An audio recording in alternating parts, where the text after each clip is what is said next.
I've always wanted to build a very complex self-evolving dub delay ever since I started production. By dub delay I mean the delay signal is processed by some kind of effect, usually a cutoff filter, maybe some noise or some distortion each time it passes through the delay process, so it just continuously gets more and more gnarly as it goes on. And I've attempted this a few times on this channel, and I'd like to revisit it again. It's been a couple of years, I've got more skills, there's more tools available, and I really want something that just goes off and gets wild and then comes back again and goes off somewhere else and all that kind of stuff. So in the first video, I simply want to look at what options are currently available to us, so the traditional ways of doing them. And I'm going to start with the very classical, the very first way that I learnt to do it from Pitch Black, very famous New Zealand dubby electronica act from the 90s, who are still rocking today. I believe they got a new album out. And the way that they used to do it is they had a simple delay, which I don't think exists anymore, does it?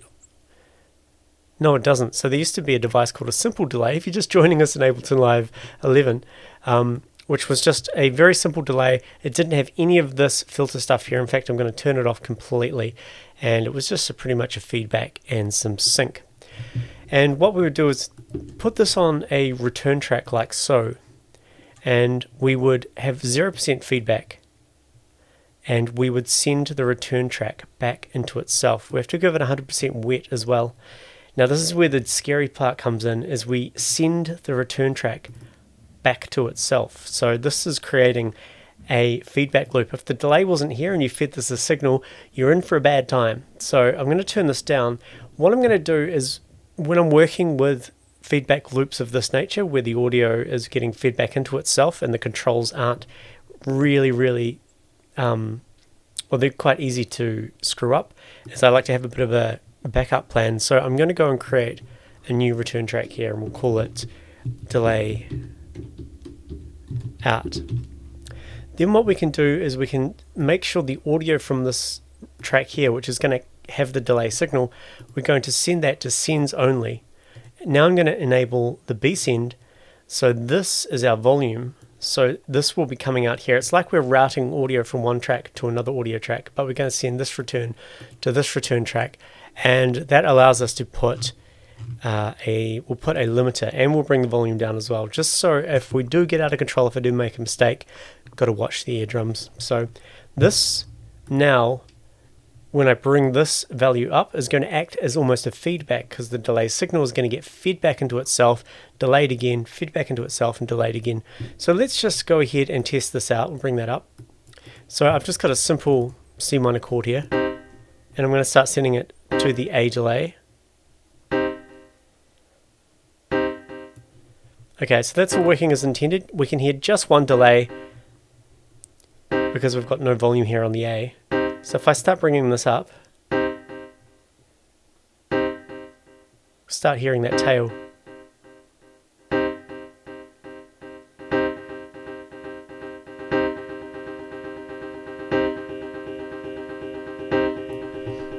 Now we can add something to control the volume. So I'm going to use a limiter here as well.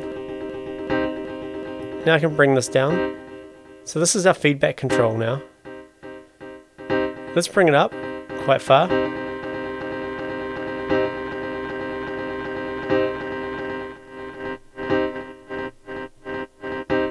See, but just by playing with this volume control, we can get some pretty cool kind of volume envelope type stuff. So now we can introduce an EQ. So if we put an EQ on this channel, each time the delay signal comes through, it's going to pass through this EQ. In fact, I'm going to make this, we'll make this 4 bars long, so we get a nice big long gap to work with. Now if we were to change this to a high pass,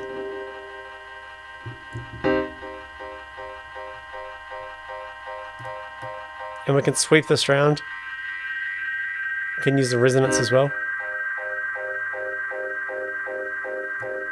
Let's change this one to a low pass. You can see it's really peaking there.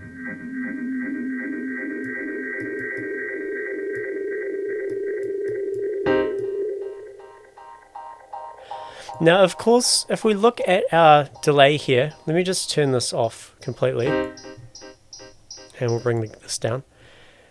If I just add a simple, a regular delay, we do have a filter now in the delay, so I can bring the feedback up and pretty much do the same thing here.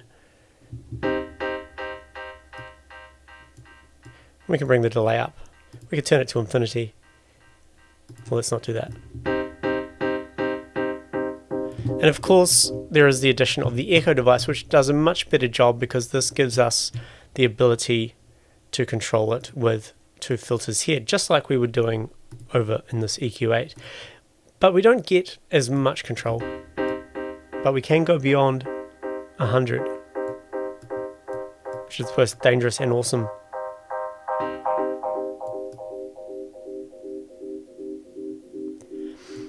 So the reason I still like to use this particular way is because we can add more things into the effect chain here. So the technique that I tried to explore some years ago was creating a bunch of envelope followers. And I'm not, let's recreate it because I'm quite interested to see how this works. I'm going to put another EQ8 here. I'm just going to stop everything. I'm going to group this together. And let's just do this properly. So I'm going to turn off these poles. I'm going to make high pass and a low pass. So now we have kind of a band that we can select. And then I'm going to put an envelope follower after it.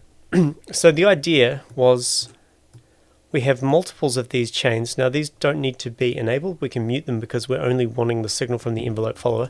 We do, however, need a dry chain in the audio effect rack.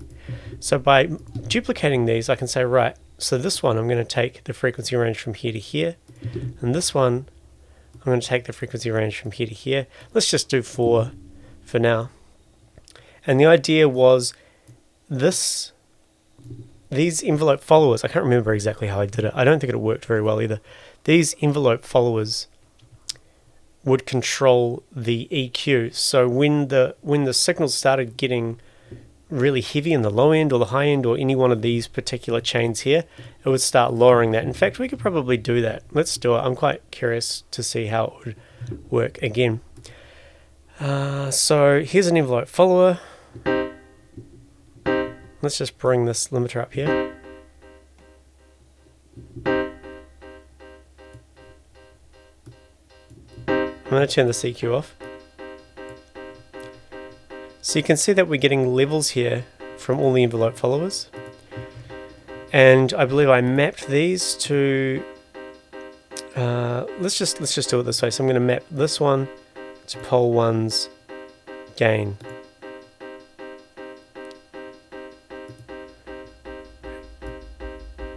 And I need to do the opposite, so go from 100 down to 0. Okay, so this is not working as intended at all, but that's still kind of cool. So I'm going to map this one to this frequency here. No, not that frequency. We want it to be on the gain. Let's bring this frequency up again. And we want this to be the opposite. Actually, no, I don't think we want it to be the opposite. I think that was my problem. So you can see we're almost getting a kind of a self-responsive thing going on here. So why is the gain of 1 all the way up? No, we do need that to come down. Let's just do them all for fun, even though this is totally out of control now. I love it. And we'll map this one to this gain. Okay, let's just feed out another note. So you can see this frequency is a real problem, so we can get rid of that by turning this on quickly. You see now it's starting to peak in areas where these particular poles are not doing anything. So we could probably help that out by bringing the Q down on them.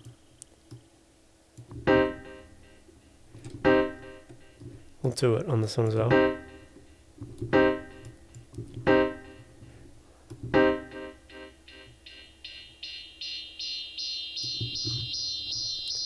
I think we do need to do the reverse here.